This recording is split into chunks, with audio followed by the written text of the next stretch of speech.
want you to turn to Proverbs 27. In 1 John, remember 2-3 weeks ago, we talked about friends. We said that there's nothing wrong with being friends of the church. There's nothing wrong with being there for people. Now, I think what has happened is we've misconstrued. We've misunderstood what it means to be friends, I think. Proverbs is really a good book when it talks about relationships in size, shape, or form. And it really talks a lot about friends. As a matter of fact, this is not one of the most dominant chapters on friendships. This is just a chapter that mentions it. So as John is speaking to the church, as he's speaking to his brothers and sisters, he refers to them as my dear brothers. But there's on 2 occasions he says, my friends, my dear friends. And so today I want to talk to you about, I want to pick up on that because I believe that's an interesting topic. And I want to talk to you just briefly tonight. Then we're going to go back in 1 John or James or whatever next week. I want to talk about what is a friend. What is a friend? And most of the time we'll say, man, it's somebody we have like interest with. Lately, it's been really cool lately because we've had a lot of faces, new faces recently. You notice that we had a lot of new faces. And one of the faces that has been coming, this is about the 3rd or 4th week they've been coming, and I don't know if they're going to make it a permanent home by indication of conversations they are, but is without a doubt my closest friend that I've ever had in my life. We've grown up together, we were in a youth group together, our children played together, we've been on vacations together, and I never pushed him coming to church and so forth, but he and his wife and his family have been coming recently, and I've just enjoyed having him.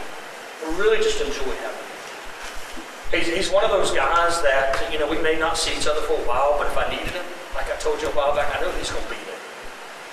One of those guys that if I'm worn slam out and he picks up the phone and says, man, and he's done this, man, I need to talk. We'll get dressed and I'm going to go wherever he's at and talk to him and vice versa. And some of the qualities of Proverbs I've experienced in my friendships, and I want to share it with you tonight. Look at verse 6 of Proverbs 27. We're going to read several verses. Different format than what we do on Wednesday nights, but one I think that could be beneficial to all of us. Number 1, it says in verse 6, wounds from a sincere friend are better than many kisses from an enemy. A true friend is one who will be honest with you, even though they know what they're going to tell you may hurt you. Why don't you let that sink in for a moment? Proverbs actually talks about watch out for the person who says a lie and then winks their eye and says, I'm just kidding. Watch out for the person who flatters you and tells you what you want to hear because oftentimes they have a deceptive nature behind it. So Proverbs is describing a friend, and he says a true friend, a real friend, is one who is going to be so honest with you that it may even wound your spirit.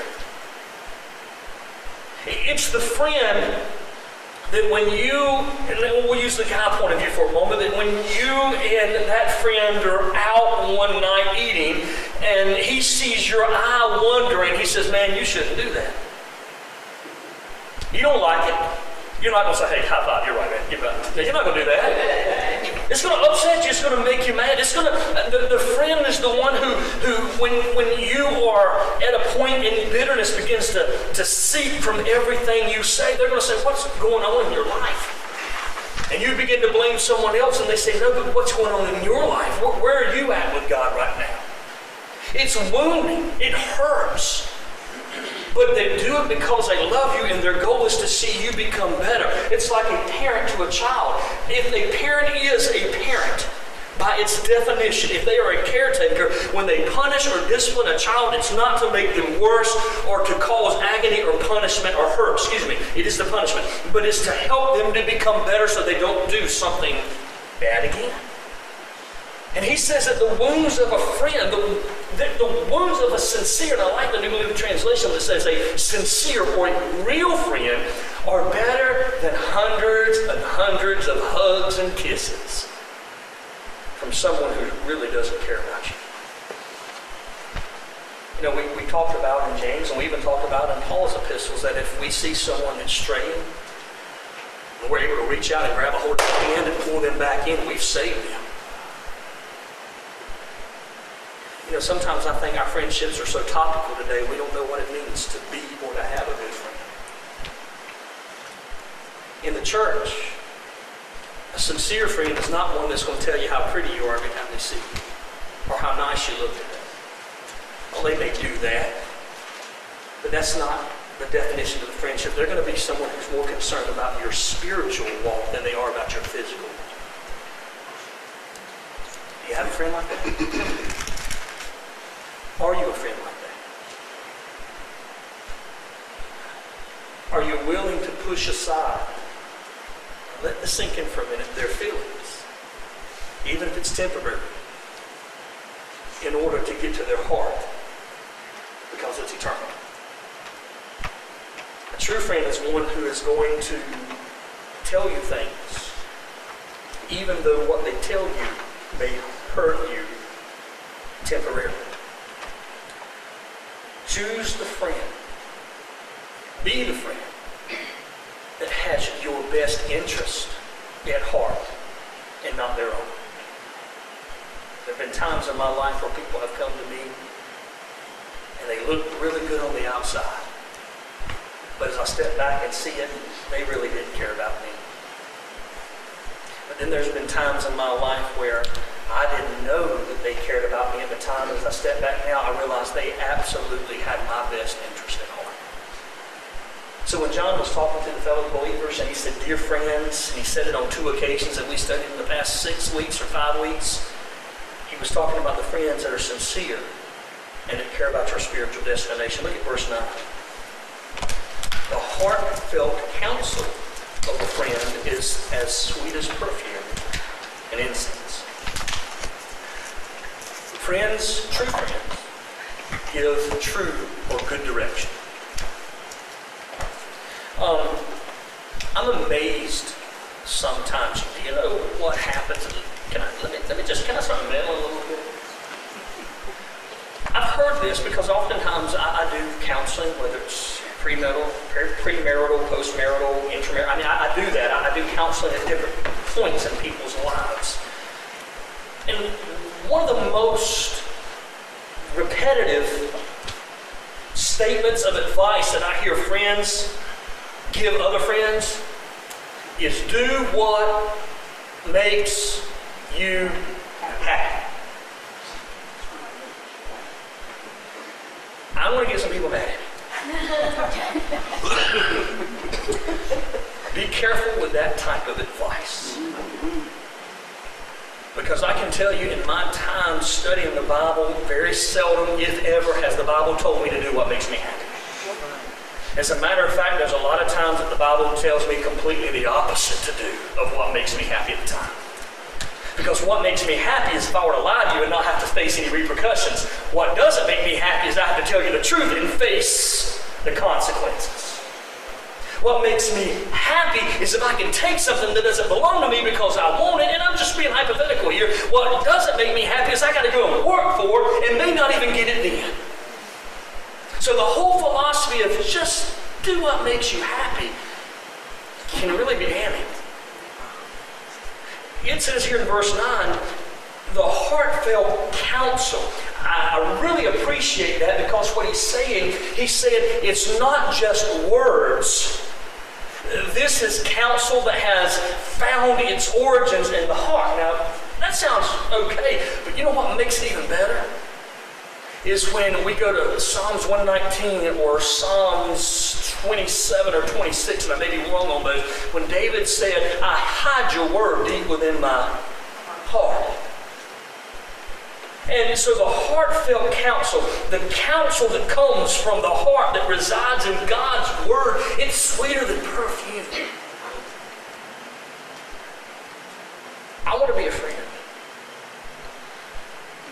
who, when somebody has a need, I'm able to give them advice that's based on this book and not how I personally feel about a situation.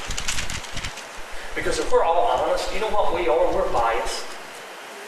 We're all biased. You know, I mean, really, we're all biased. I mean, I'm a big sports fan. Jay, you ref for many years. You did, man. And I will tell you, I have seen games when you go play at a home team and you're traveling 2.5 hours and they don't have anything in 30-mile driving distance, but that one school and everybody in that community comes out on a Friday night to support that team. I'm sorry, and Jay, you can correct me if I'm wrong, but there's a little bias sometimes in some of those referees. Can I tell you something before I beat them up? I would be like that myself. I would. I'm just being honest. Tell the truth what they say. Tell the truth and let the Lord love you. I want to tell the truth on that because there's a bias in it. So if we're not careful and we give advice, we're going to give advice filtered through what we want to see happen. But the heartfelt counsel of a friend comes from advice of what God wants to see happen. Do you have a friend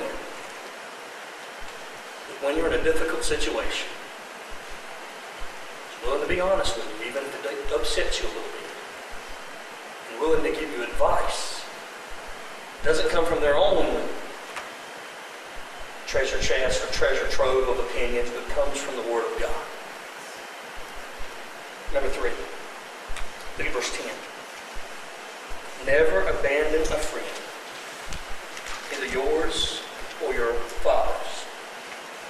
When disaster strikes, you will not have to ask your brother for assistance.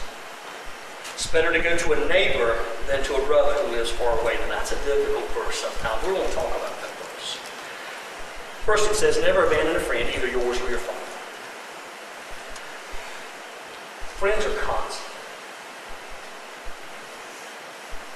There have been friends that you've had in your life, if we're honest with each other, that you don't have anymore. Some of us because of distance, some of us because you realize they really were not a friend. Some of us because of hurt or damage and things like that. They've turned on you, they've hurt you, and honestly and truly it was for your own personal healing that you had to remove yourself from that. That changes. But there's every now and then you'll find that one constant friend.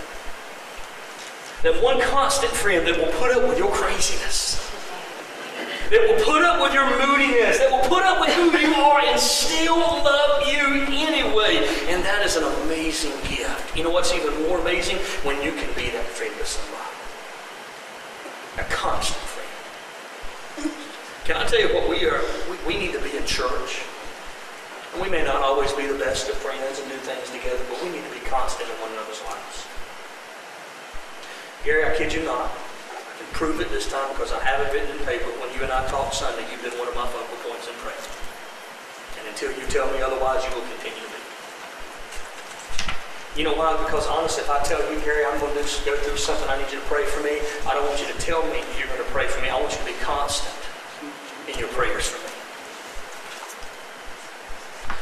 I want somebody in my life who, when I'm weak, they can help hold me up.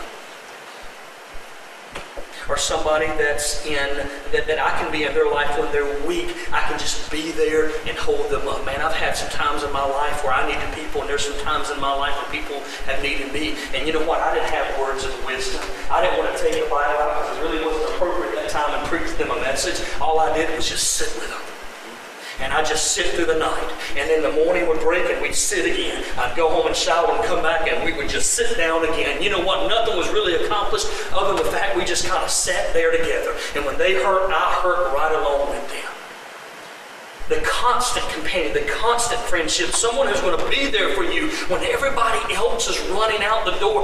That type of constant relationship is what he's talking about. A true friend is one who is there. It says, never abandon a friend, either yours or your father. When disaster strikes, you won't have to ask your brother for assistance. You know what it means? There's somebody in your life that when your life is turned upside down, that friend right there will even step in place of your family and be there when they can't be. I told you, we may not have the biggest facility in Rocky Mountain. We may not have, I'll tell you, we don't have the prettiest grounds right now, I can tell you that.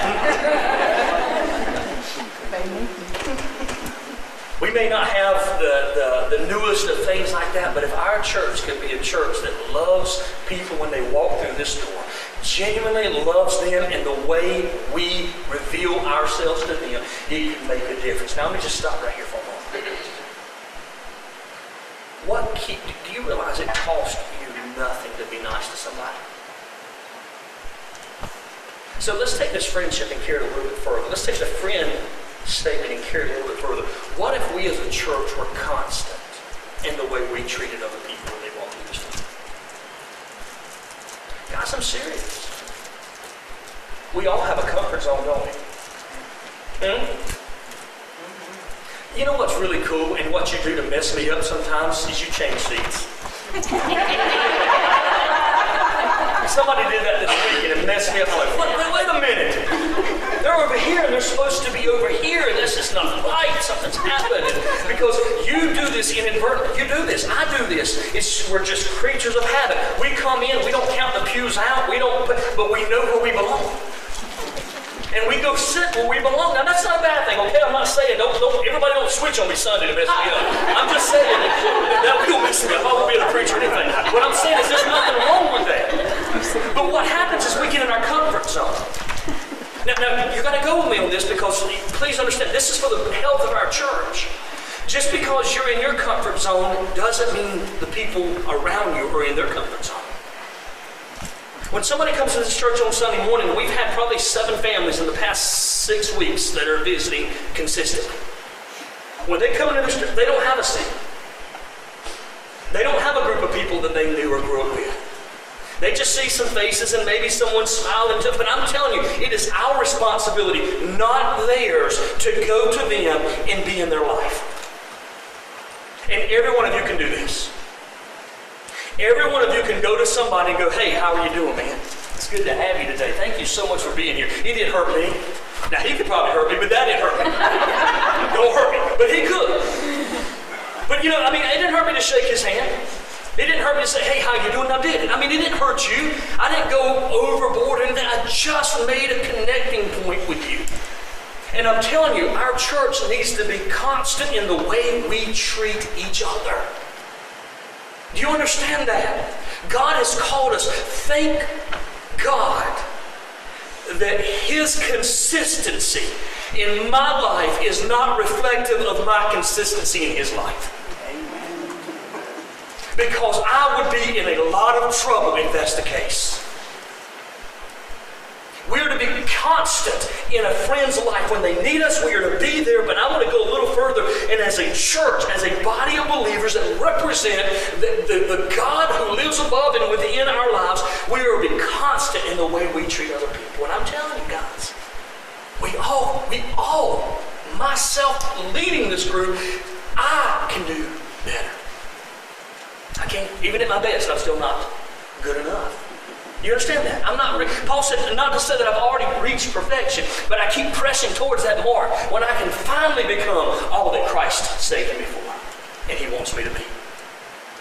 Paul said, I'm not perfect, man. Listen, Paul he did it all, but he said, I am far from perfect. I'll never be perfect, but that doesn't stop me from trying to achieve it through Him.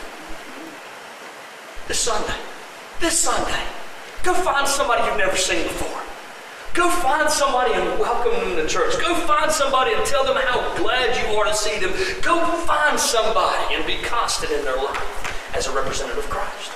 A real friend is going to be someone who tells you the truth, even though he or she knows it may hurt you. Not to hurt you, but to help you heal. A real friend is going to be somebody who gives you biblical advice, even though it may not be their personal advice. And a real friend is going to be somebody who's constant in your life in a world of complete inconsistency. I love consistency, I do. I really do. Probably to the point of just, I challenge you to ask my wife sometime. I challenge you to do this. Ask her, does Johnny like to go out of town? She says he will not go past the borders of Wilson and Rocky Mountain. Andrew, we've talked about that before. I don't like, listen, last week, one day we've been so busy, just crazy busy. And late nights, early days, and mornings and so forth. And I said, listen, Thursday, I'm going to try to take some time and just spend with you. What are you going to do? You know what she told me? It hurt me. She's only a Raleigh.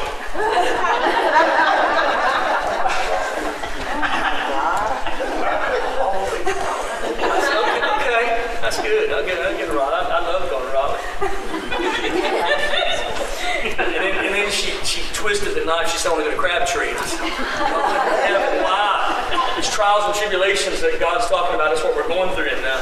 And Crabtree, and it's like Christmas time on Thursday afternoon in Crabtree. I mean, people are everywhere, and I don't like that. And so, you know what? You ever walk in the mall and you see that guy who looks like he's lost his mama and he's trying to find it? That was me. I'm sitting on the bench in the mall in Crabtree, looking at my emails and my phone, going, okay, I'm ready to go. And then finally she's like, you want to go? I'm like, yes. I'm like the dog, when you come home, you hadn't seen him all day. I'm like that. I'm like, yes. I'm running all around and let's go. And so we go home and I just feel in my comfort zone. But I'm just telling you folks, sometimes I don't like to step out of my comfort zone. But I will tell you this, for people you love, you do things you don't always like. And it's not about you, it's about them. And I'm telling you, in the concept of being a friend, we've got to take this idea of me being the most prominent person in my life and put others in a place in which they take precedence over our own feelings and wants sometimes. We can do that in church, or we can do that in our home life, or we can do that with anything. I don't feel comfortable when talking to this person. I promise you, you feel a lot more comfortable talking to that person than they did walking through these doors that morning. Number 4, look at verse 17. Iron sharpens iron. Friend sharpens a friend. We'll make this real simple, the next 2 points. True friends make you a better person. You have somebody in your life that every time you hang around them, a little piece of you dies. Sometimes you need to step away.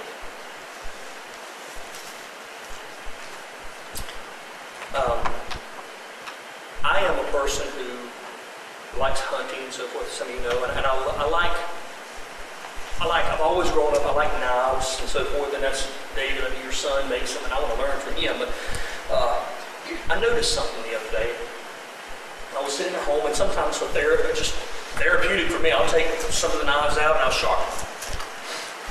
And I noticed every time I pulled that knife through that carbide sharpener, little pieces of steel just kind of flaked off of it. So I did it again, I watched it again, I pulled it through, and I saw these little, small, minute shavings come off.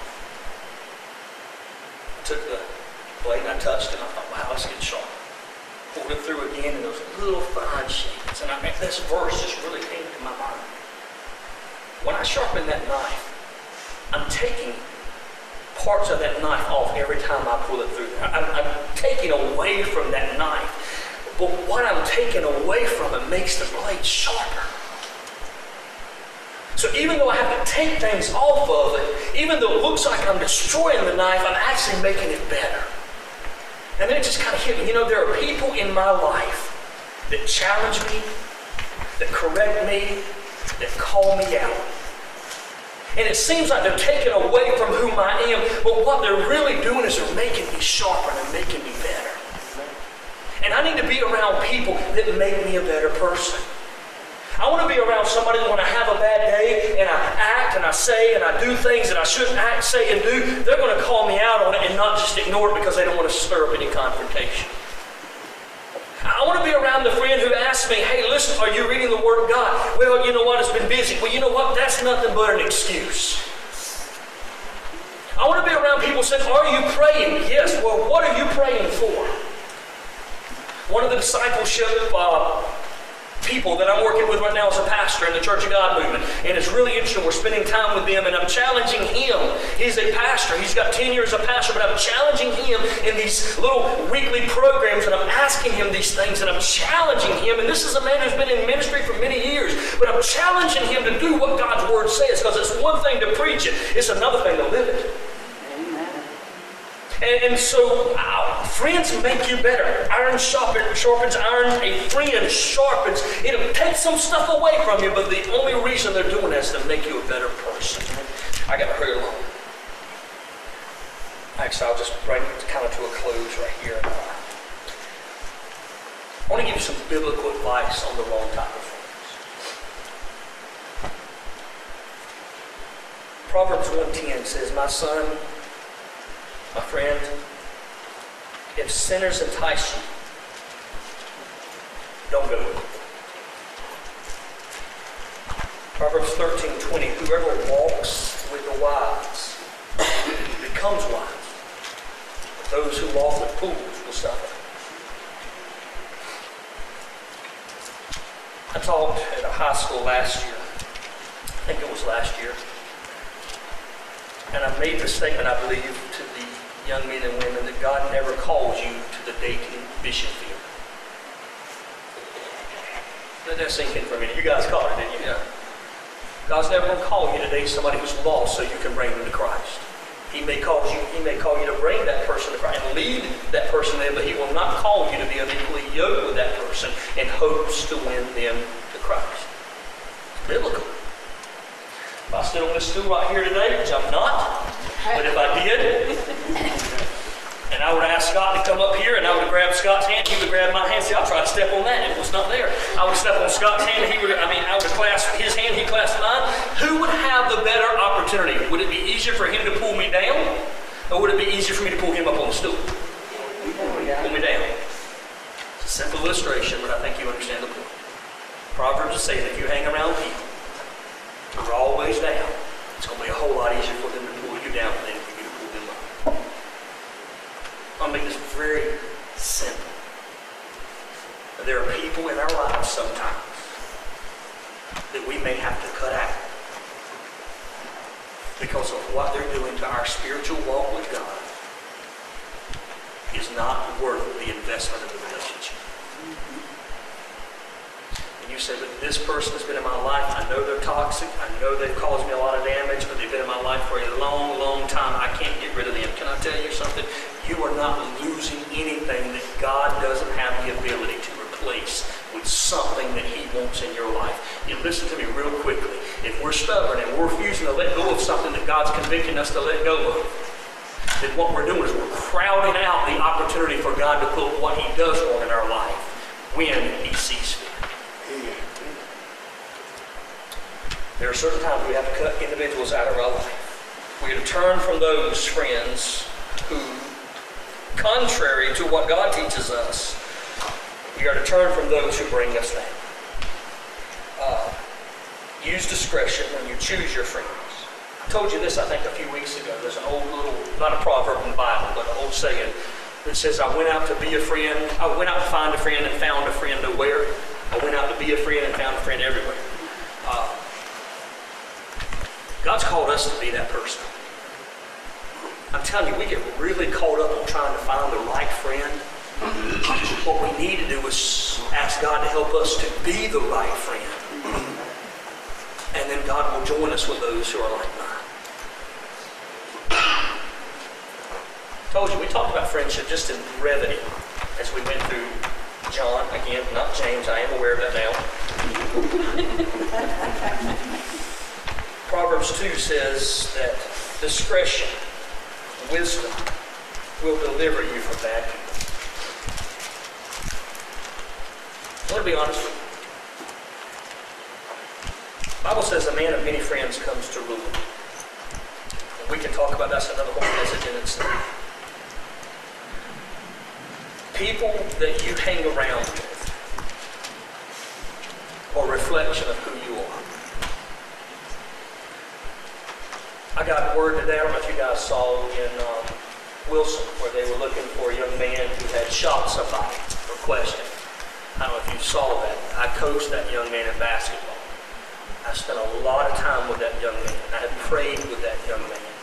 I sent him a message today because he was running and said, hey, listen, man, how you doing? But he never responded to me. I wish I could say he called me back, but and I told him, I said, man, be careful who you hang around. He actually pulled a line. I aside one day and he said, "I need to talk to you." He said, "I don't want to live this life anymore." Ron told me the same thing. You got to be careful who you hang around. I don't know the whole thing, but from what I heard, there were 4 people hanging around. One of them accidentally got shot, is what they're saying now, and he died. A teenager, 16-year-old died. They're blaming him for that.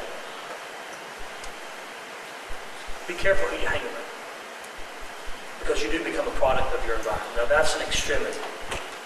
Can I make it a little more churchy?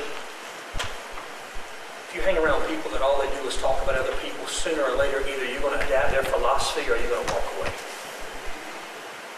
If you hang around people that all they do is find the negative in those around them, you're going to either adapt their philosophy or you're going to walk away. Heard a story many years ago of an old man who went to sleep. A big bushy mustache, not mustache, mustache.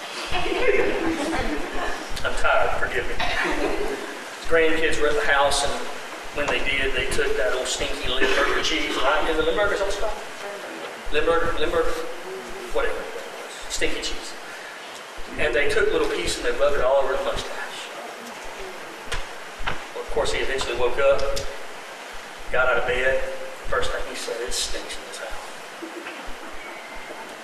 He went to the kitchen and he lifted the pot that his wife was cooking on the stove. He said, "You know what you're cooking stinks." He went outside and sat on the front porch and sniffed the air, and he said, "Man, it stinks out here too." Now, I can go on and on with that story because the story goes on for a long time, and I really didn't think it was that funny, but the whole parable of the story was, as you might imagine, when everything around you stinks, it may not be that, it may be you. And I will tell you this. Matthew 5 tells us, I think it's Matthew 5, that if my eye offends me, take it out. My hand offends me, cut it off. And that's not a biblical mandate for surgery. I'm telling you, that's not. It's an analogy that is used, and here's what he's saying. Think about this for a minute. There's times in our life where we need a radical amputation of those that are poisoning us and hurting us. And it may not be easy, and it may not be pleasant, and sometimes it may hurt. But if it spares your joy, restores your life, then in the long run, it will absolutely be worth it. Tonight, there may be some people in your life that are causing you damage. And there's certain things I don't think you need to pray about. Do you realize that? There's certain things I think God just makes it so plain for us that when we say, "I'm going to pray about it," we're just questioning God every time. Or maybe tonight you're that friend. Maybe tonight you're that one who's caused problems in other people's lives. And I want to encourage you tonight to ask God to forgive you. You say, "Well, he's talking." No, I don't have a clue. I'm not talking to anybody about anything. As far as I know, you guys are the best of the best. I'm just saying, okay? I'm just telling you that this is a message that really came out of last week as we talked about James and John. 1 John, I know where we're at now, when he says, "My friends." We may not do a lot of things, but we can be a church that reflects God, are kind to his people, and that are constant reflections of a God that lives inside of us. Would you bow your head with me? Father, tonight I want to thank you. I want to thank you for friends that have been in my life, that have helped me when I couldn't help myself. Lord, I want to thank you for friends that have been in my life that when I was scared, hurt, upset, just sat with me. They were constant. I want to thank you for friends in my life that when I was struggling, that were willing to give me the Word of God. I want to thank you for friends in my life that when I began to get dull, when I began to have a blunt edge, they took some of that off of me, Lord. They refined me. They sharpened me. They made me a better person. And Lord, I also want to thank you for friends in my life that you've allowed me to recognize in the past that I had to move away from. Those who were not making me a better person, those who were inconsistent in my life, those who were really complimentary but not encouraging in your word. I want to thank you for giving me the recognition of those. So tonight, Lord, I want to ask personally that you would give me the wisdom and the strength to be the type of friend that others need. There's not a person in this church, I believe tonight, that would say, I do not want a close, personal, trustworthy friend in my life. And Lord, for those that may have a void, for those that have a need, that you would send that person to them. God, they may be sitting in the same room tonight of someone who is of like spirit. And Lord, has just separation by two pews, and they've failed to realize who that person is. I pray that you would just build relationships. But God, help us to be a reflection of you. Help us to be a reflection of you at Duncan. Help us to be a reflection of you at Food Line. Help us to be a reflection of you at the stoplight. Help us to be a reflection of you on Sunday morning in church, in the parking lot. Help us to be a reflection of you where we go, Lord. Because it doesn't cost to be kind. Father, I thank you that sometimes, even though we have to make these radical amputations in our lives, and remove friends, boyfriends, girlfriends, lifelong friends sometimes that have done nothing but damage us. Thank you, Lord Jesus, that is not the end all. That even in the hurt and the pain, you can not only restore us, but bring people in our lives that will make us better. Lord, we thank you for your word tonight. We ask you to be with us so we go our separate ways. In Christ's name, amen. Dave, yes, sir. If you want to do that for George, I would appreciate that, brother. Hey, guys, if you would, David's going to lead us in prayer over Georgia.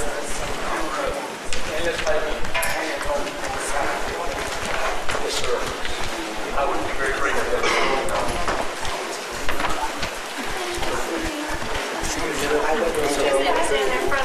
My windows are open. I'll be right back.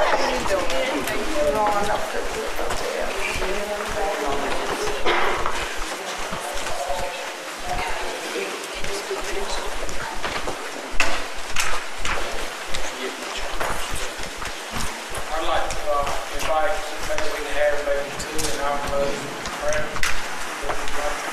If anybody wants to speak, then you can speak.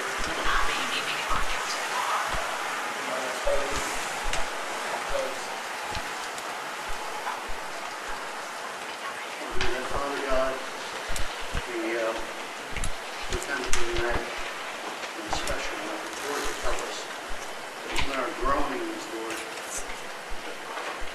that you understand. And in this situation, I think, Lord, all we have are groanings. We have our desires, our flesh, Lord, that would love to see the power of God heal this child. Father, and we know that can happen. And we pray, Lord, in ourselves that can happen. Father, you know, I've known Amber and Randall for so many years and watched Abby grow from a baby.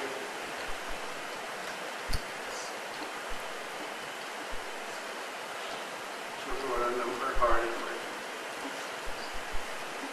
As ours is, as yours is, Father. But we also know that you're a good Father, and that you love us. And you love this family that serves you, that has served you for years and years, Lord. Sometimes I think we misunderstand what we feel like the tragedy in it. Maybe, Lord, sometimes it's an honor to suffer for you. So, Lord, we leave it in your hands, understanding that you never want to hurt us. You always want to help us, and you always want to reach one more lamb, one more sheep, Father. Know that we love you and we trust you in all things.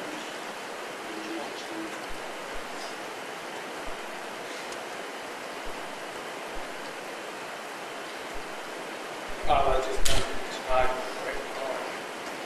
Lord Father, as we had prayer, lifted up and we Tyler, Georgia Bay, all the loved ones, and family. Lord Father, you know the ones. Not only the big family, but the family here of the Christ. We all have it. Lord, when one body, part of the body, each and one body. Lord Father, just